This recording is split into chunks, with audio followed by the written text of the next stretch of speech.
Assalamualaikum warahmatullahi wabarakatuh. Nama saya Siti Qoriatul Fatimah, NIM T 2017-1248. Video ini dibuat untuk memenuhi nilai UAS. Di sini saya mengambil judul sikap guru dalam memberi nilai tugas prakerin dan UKK terhadap siswa kelas 11 dan 12 yang masih di pondok dan yang di rumah pada SMK Nahdlatul Thalabah Kesilir Wuluan Jember tahun pelajaran 2019-2020.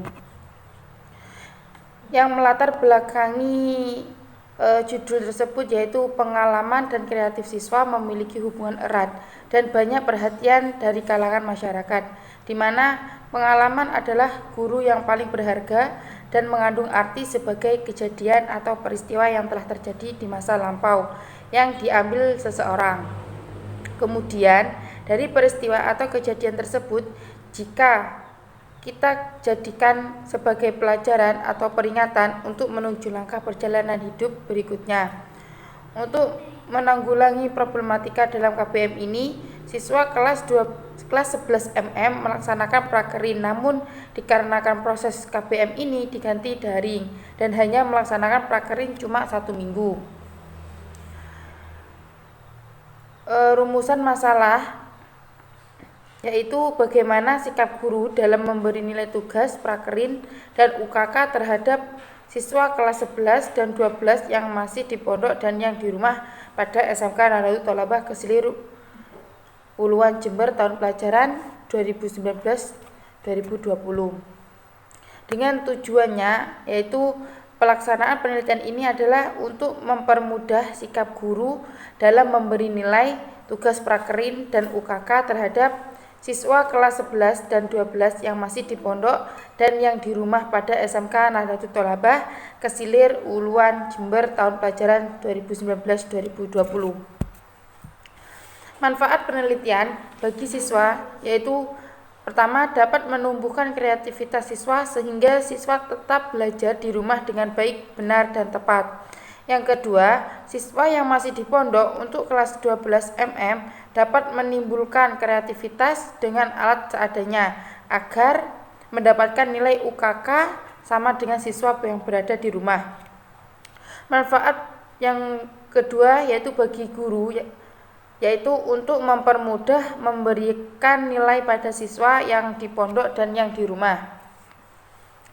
Manfaat yang ketiga yaitu bagi sekolah, di mana sebagai masukan atau input untuk dijadikan bahan pertimbangan dan mengambil kebijakan nilai untuk kenaikan kelas bagi kelas 11 MM dan sebagai penentu kelulusan bagi kelas 12 MM. Yang kedua, untuk meningkatkan kreativitas siswa kelas 11 dan 12 MM di SMK Nahdlatul Thalabah. Manfaat yang selanjutnya yaitu bagi peneliti, di mana diharapkan bisa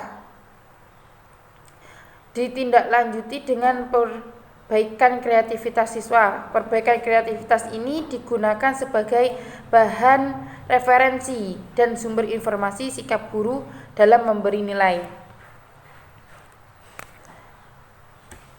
Di sini prakerin itu sendiri yaitu praktek kerja industri, yang artinya kegiatan pendidikan, pelatihan, dan pembelajaran yang dilaksanakan di dunia usaha atau dunia industri dalam rangka meningkatkan dukungan siswa-siswi sekolah menengah kejuruan atau SMK dengan kompetensi siswa sesuai bidangnya dan juga menambah bekal untuk masa-masa mendatang guna menggantikan dunia kerja yang semakin ketat dalam persaingan seperti di masa sekarang ini. UKK itu sendiri yaitu uji kompetensi keahlian, di mana UKK adalah bagian dari intervensi pemerintah dalam menjamin mutu pendidikan pada satuan pendidikan sekolah menengah kejuruan.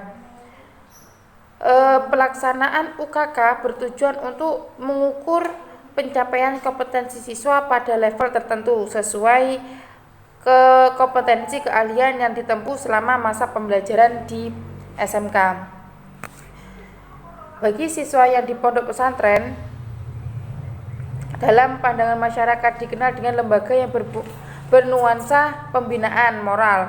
sejalan dengan pendapat Manfred Zimi dalam Muzammil Qamar pada tahun 1996. Tujuan pesantren yaitu untuk membentuk kepribadian, memantapkan akhlak dan melengkapinya dengan pengetahuan.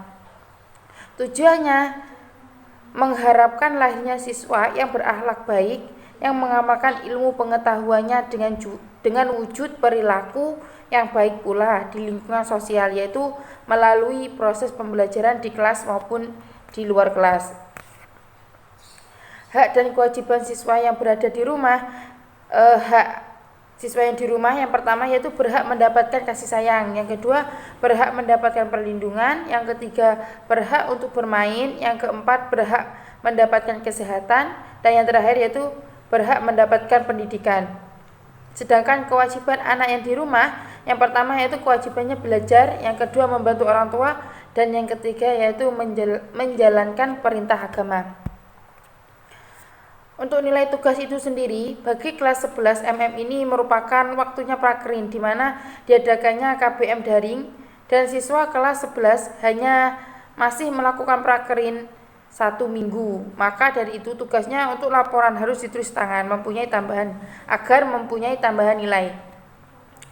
Bagi kelas 12, di mana saat ini adalah waktunya UKK, tugas yang diberikan adalah jika yang masih berada di pondok pesantren untuk tetap mengerjakan tugasnya UKK, yaitu pembuatan poster. Dan untuk siswa yang sudah di rumah untuk tetap melanjutkan tugas UKK, yaitu pembuatan film pendek. Dalam desain penelitian ini, PTK merupakan penelitian tindakan yang dilakukan oleh guru sekaligus sebagai peneliti di kelasnya atau bersama-sama dengan orang lain, atau disebut dengan kolaborasi, dengan jalan merancang, pelaksanaan, dan merefleksikan tindakan kelas kolaboratif dan partisipatif yang bertujuan untuk memperbaiki atau meningkatkan kualitas proses pembelajaran di kelasnya melalui suatu tindakan tertentu dengan suatu siklus. Karakteristik PTK itu ada 10. Yang pertama bersifat siklis, yang kedua bersifat longitudinal, yang ketiga bersifat partikular spesifik, yang keempat bersifat partisipatoris, yang kelima bersifat emik atau bukan etik, yang keenam bersifat kolaboratif atau kooperatif, yang ketujuh bersifat kasuistik, yang delapan menggunakan konteks alamiah kelas, yang kesembilan yaitu mengutamakan adanya kecukupan data, dan yang terakhir yaitu bermaksud mengubah kenyataan. Dalam ada empat aspek pokok. Yang pertama penyusunan program, di mana tindakan yang tersusun dan dari segi definisi harus prospektif pada tindakan. Rencana itu harus memandang ke depan. Yang kedua, tindakan adalah tindakan yang dilakukan secara sadar dan terkendali yang merupakan variasi praktik yang cermat dan bijaksana. Aspek pokok yang ketiga yaitu observasi, yaitu untuk mendokumentasikan pengaruh tindakan terkait.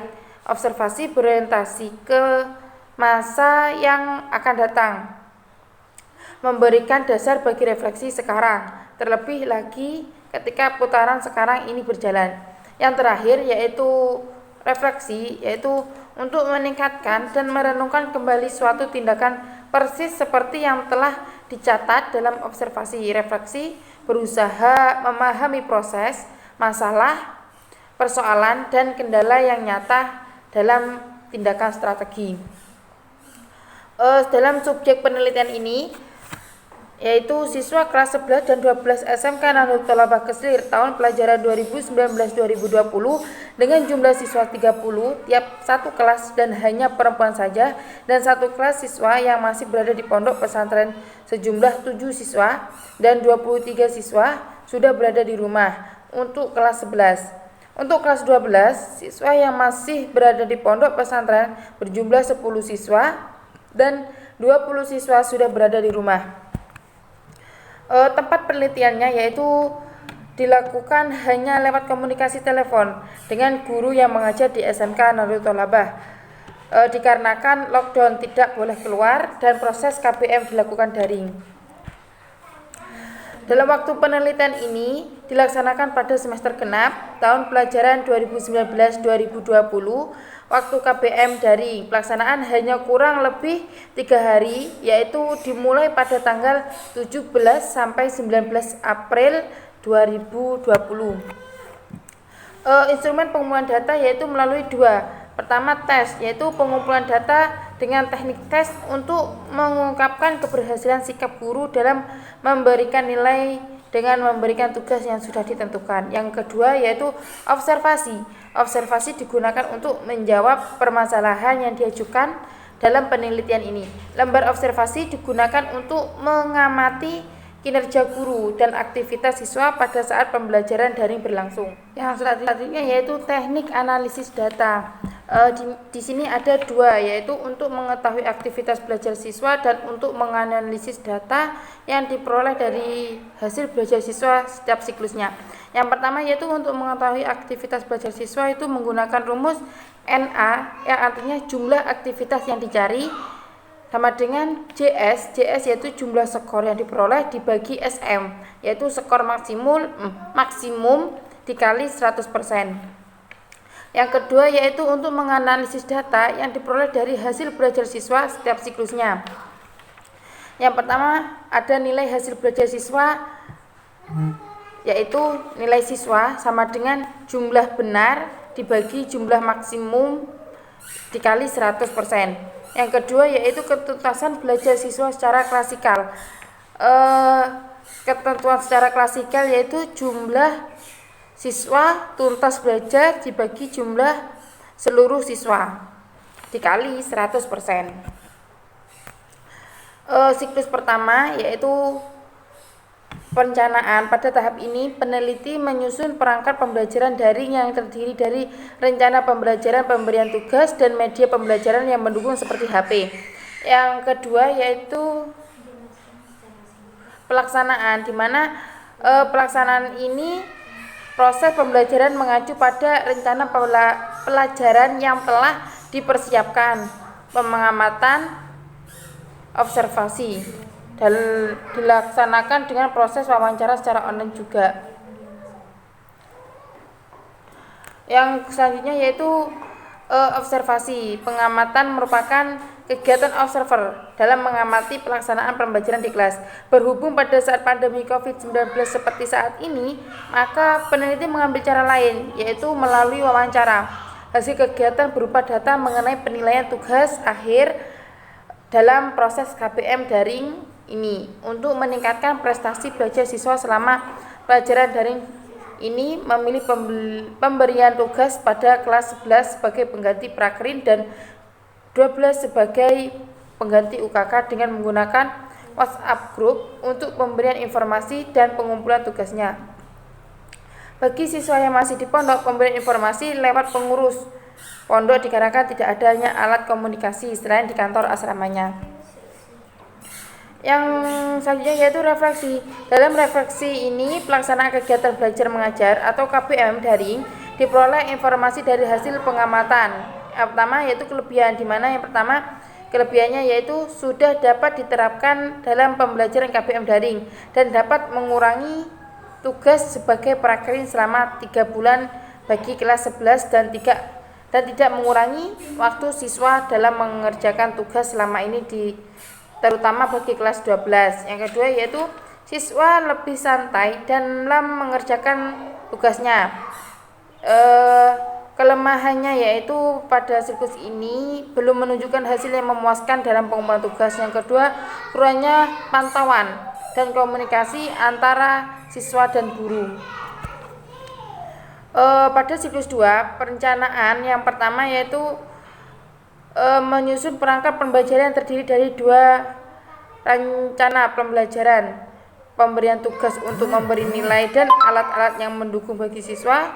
Selain itu juga mempersiapkan lembar observer pengelolaan pembelajaran dengan daring. Yang kedua yaitu pelaksanakan tindakan kelas siklus 2. Dalam hal ini peneliti bertindak sebagai pengamat, yaitu atau teman sejawat adapun proses pembelajaran mengacu pada rencana pembelajaran dengan memperhatikan revisi pada siklus 1 sehingga kesalahan atau kekurangan pada siklus 1 tidak terulang lagi pada siklus 2. Yang selanjutnya yaitu refleksi. Pada siklus 2 ini, selama proses pembelajaran daring, guru telah melaksanakan semua pembelajaran dengan baik. Mungkin ada beberapa aspek yang belum sempurna, tetapi dalam pemberian tugas cukup baik.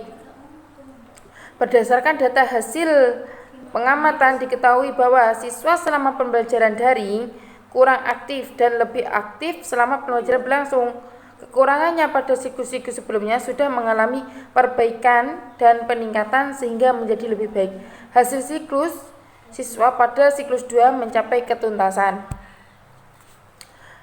Pembahasan penelitian pada siklus pertama yaitu hasil penelitian pembelajaran pada siklus 1 untuk meningkatkan hasil pemberian tugas pada kelas 11 sebagai pengganti prakerin dan kelas 12 sebagai pengganti UKK.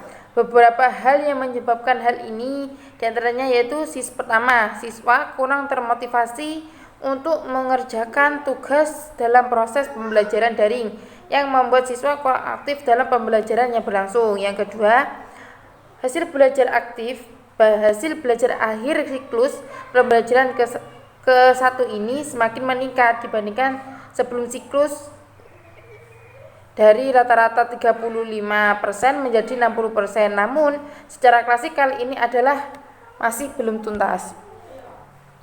Pada siklus kedua ini, pengamatannya yaitu yang pertama keaktifan siswa untuk mengikuti pembelajaran semakin meningkat karena pembelajaran daring ini lebih membuat semua siswa kurang berperan aktif. Yang kedua, komunikasi antar guru dan siswa juga sering terjadi karena guru memperhatikan dan menghargai pendapat siswa. Yang ketiga yaitu hasil belajar siklus pembelajaran kedua ini semakin meningkat dibandingkan siklus yang pertama. Dari rata-rata 65% menjadi 85%. Dengan demikian secara klasikal hasil pembelajaran daring dengan pemberian tugas sebagai pengganti prakerin bagi kelas 11 dan pengganti UKK pada kelas 12 di sini dinilai tuntas.